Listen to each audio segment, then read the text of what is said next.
A pandemia global desfez quase uma década de melhorias na redução dos níveis globais de pobreza extrema.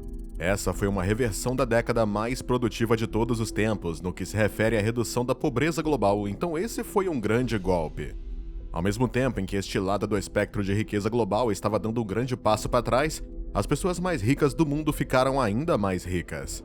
47,8% da riqueza do mundo está nas mãos de apenas 1,2% das pessoas. Significa uma média de 62,5 milhões de adultos com um patrimônio líquido de $1 milhão. Infelizmente, 2,8 bilhões de adultos, mais da metade da população adulta global, tem um patrimônio líquido de menos de $10 mil. Os economistas sempre precisam enfatizar que a desigualdade é um assunto complicado, e a nossa moderna economia globalizada e de valor agregado não é um jogo de soma zero. Um pequeno grupo de pessoas com muitos ativos não se sustenta necessariamente às custas de todos os outros. Em alguns casos, essa concentração de riqueza pode até melhorar os padrões de vida de outras pessoas, uma vez que pode haver investimentos na indústria que produz mais e oferece mais oportunidades para todos. Desde o início da Revolução Industrial, é isso exatamente o que vem acontecendo. Há mais pessoas hoje vivendo vidas cheias de luxo, e isso seria impensável antes que investimentos em tecnologia e indústria fizessem do mundo um lugar muito mais próspero.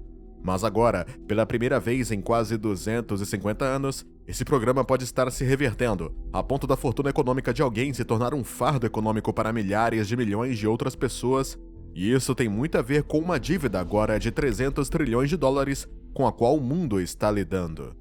Esse número por si só pode parecer muito assustador, mas para a maioria dos economistas não tem sido um grande motivo de preocupação até recentemente. E para entender o motivo, precisamos, como sempre, responder a algumas perguntas importantes.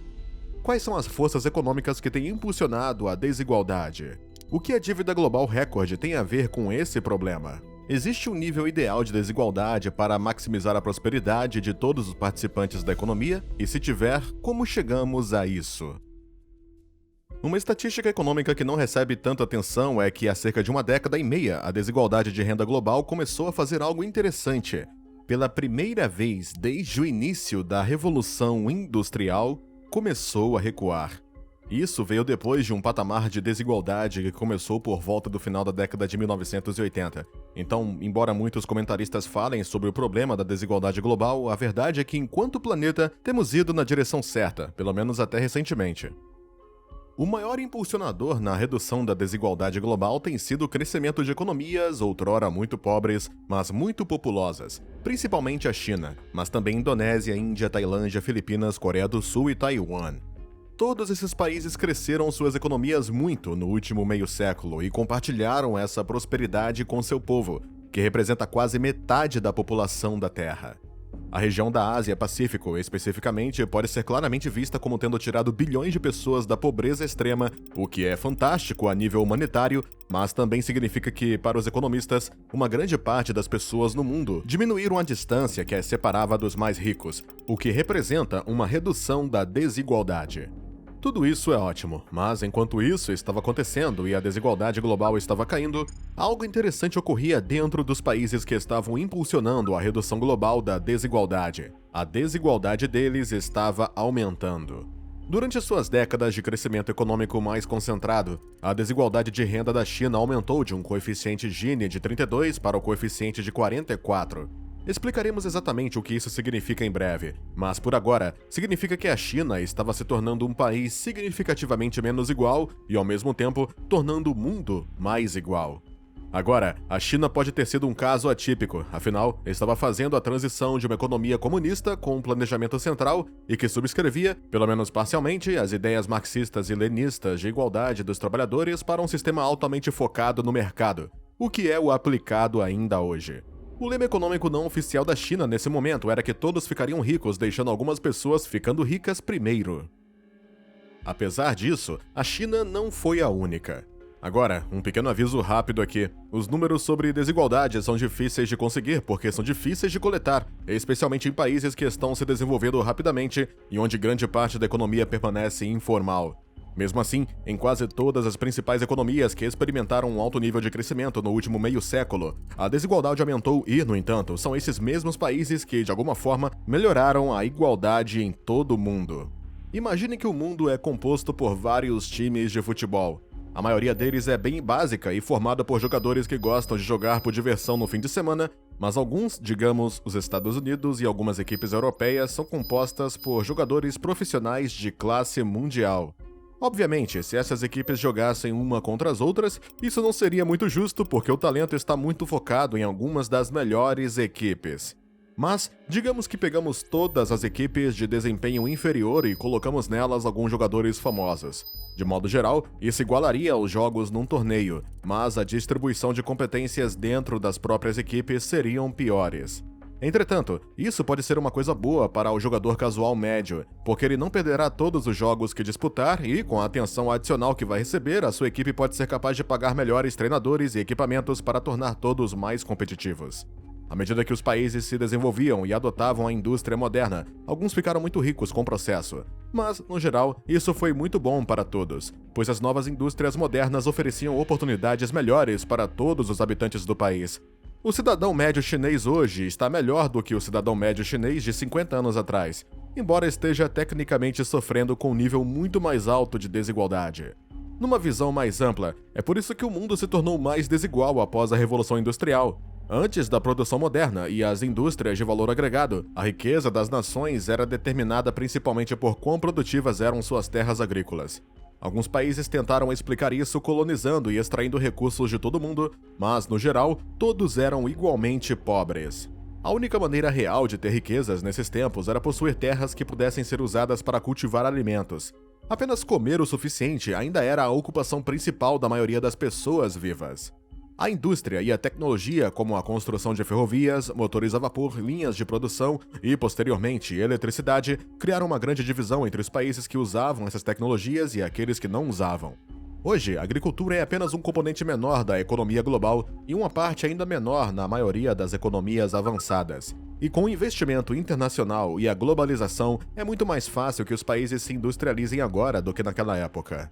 A desigualdade é complicada, mas geralmente pode ser reduzida tornando as pessoas ricas mais pobres ou as pessoas pobres mais ricas no geral. O resultado econômico ideal é tornar as pessoas pobres mais ricas, mas às vezes isso tem o efeito colateral de tornar as pessoas já ricas ainda mais ricas, o que pode dar a ilusão de que as coisas estão piorando, quando na verdade a vida de todo mundo está ficando muito melhor. Contanto que a riqueza de alguém seja feita adicionando valor à economia em vez de tirar o valor da economia, todas as outras coisas devem ser iguais e tornar o mundo um lugar melhor. Então, sendo todas as outras coisas iguais, os economistas clássicos se opõem. É uma grande suposição no nível macroeconômico global e, mesmo que seja universalmente benéfica, a desigualdade geral ainda pode causar alguns problemas inevitáveis. Uma defesa comum dos gastos luxuosos feitos pelas pessoas mais ricas do mundo é que seria melhor para a economia se elas gastassem seu dinheiro do que a outra alternativa, que seria acumulá-lo. Agora, a teoria subjacente a essa defesa não está totalmente errada. Se um bilionário compra um jatinho, o dinheiro que ele gastou nele será indiretamente transferido para as milhares de pessoas envolvidas em toda a cadeia de suprimentos para cada componente desse avião. Depois de construído, precisará de um piloto e de tripulação. Isso também vai gerar emprego para uma equipe em terra nos aeroportos e engenheiros que garantirão as condições de voo. Essa grande compra impulsionou a indústria e emprego e melhorou a produção da economia. Alguns comentaristas e economistas consideram que essas melhorias sugerem que a melhor coisa que as pessoas ricas podem fazer pela economia é gastar o seu dinheiro em um consumo como este. Os gastos do consumidor são componentes do PIB. Portanto, assim, os gastos do consumidor representam um aumento na produção econômica e com um aumento consistente desses números obtemos o crescimento econômico. O problema é que a maioria das pessoas está olhando isso de trás para frente. A razão pela qual usamos o consumo para medir a produção econômica é porque é mais fácil coletar dados do que a própria produção. Se algo for produzido, será comprado e usado pelos consumidores, comprado e usado pelo governo, exportado ou será mantido como investimento. Por exemplo, se uma empresa produzir uma grande peça de fábrica, é provável que seja vendida para outra empresa que a usará para produzir ainda mais valor numa economia. Então, as companhias não poderão produzir bens e serviços para consumo se ninguém os consumir, e também não vai investir em novas peças de capital para ajudar novamente na produção de bens e serviços se não tiver ninguém a quem possa vender. É por isso que, durante as recessões, os economistas ficam tão preocupados com a confiança e com os gastos do consumidor. Mas isso não significa que o consumo seja automaticamente sempre o melhor resultado econômico para todos. É provável que haja aqui uma discussão sobre as questões sociais e ambientais causadas por uma sociedade excessivamente focada no consumo, mas nem estamos falando sobre isso. Estamos falando apenas dos problemas econômicos que acontecem quando o consumo está tão fortemente concentrado no topo. A base da economia é resolver o problema econômico central, onde os seres humanos têm desejos ilimitados, mas recursos limitados para satisfazer esses desejos. Uma das questões mais importantes que surgem daí é em que esses recursos limitados são usados. Se uma pessoa muito rica acumula sua riqueza e a redireciona exclusivamente para investimentos, isso normalmente é visto como uma coisa ruim, mas na verdade, esses investimentos podem criar, e muitas vezes criam, mais riqueza para todos em geral. Ao mesmo tempo, criam mais empregos e contribuem tanto para a produção quanto para o consumo.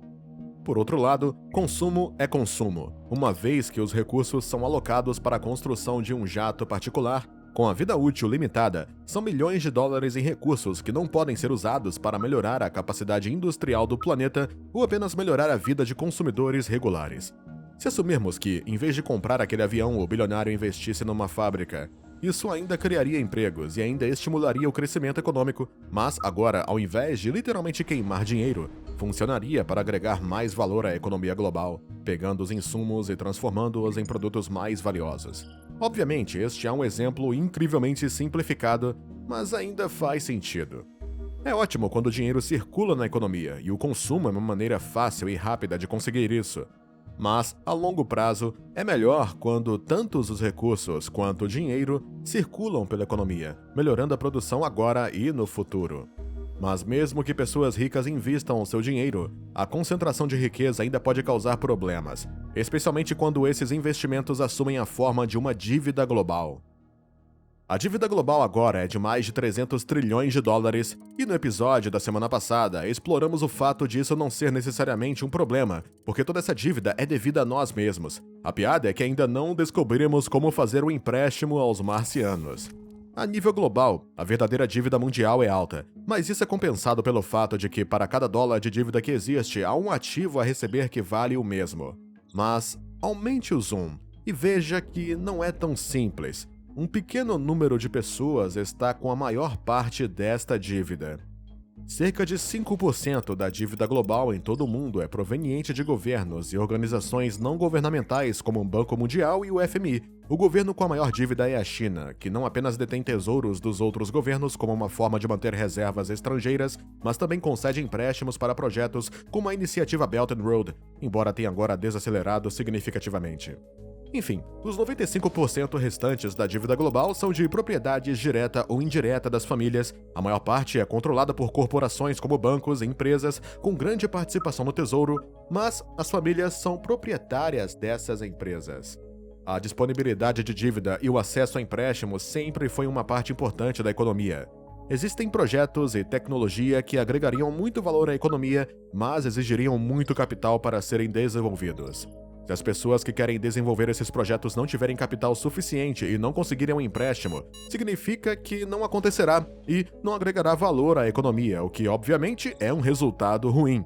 Isso não se aplica apenas às pessoas que têm uma ótima ideia de negócio. Há muitos países no mundo que têm um grande potencial econômico dada a sua riqueza de recursos naturais e uma força de trabalho qualificada que não está atingindo seu potencial porque não tem acesso a capital suficiente para desenvolver suas indústrias de modo a se tornarem globalmente competitivas.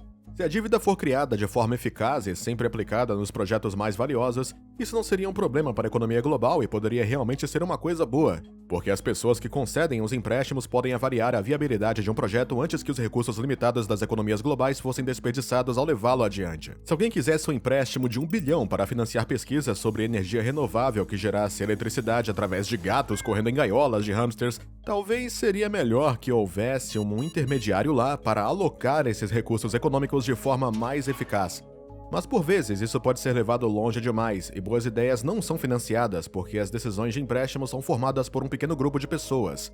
Ben Bernanke, sim, aquele Ben Bernanke que ganhou o Prêmio Nobel de Ciências Econômicas do ano passado por pesquisas que ele fez sobre a disponibilidade de crédito e seus efeitos na economia. A economia é uma ciência social e por mais acadêmica a forma que os economistas tentem torná-la a questão da desigualdade, sempre terá opiniões diferentes. Na verdade, um certo nível de desigualdade é uma ótima forma de motivar os participantes da economia para que inovem e trabalhem mais para construir uma vida melhor para si mesmos. E ao fazer isso, criarão uma economia mais rica para todos ao seu redor. Muitas coisas acontecerão para impedir esse objetivo, como retardar projetos e desperdiçar recursos que poderiam ter sido alocados para tornar o mundo um lugar melhor. Esta foi a segunda parte do episódio da semana passada sobre a dívida global. Então, como sempre, não quero me repetir, mas se você não assistiu, não se preocupe. Não importa em que ordem assista, mas esses 2 episódios com certeza precisam ser vistos juntos. Obrigado por assistir e até mais.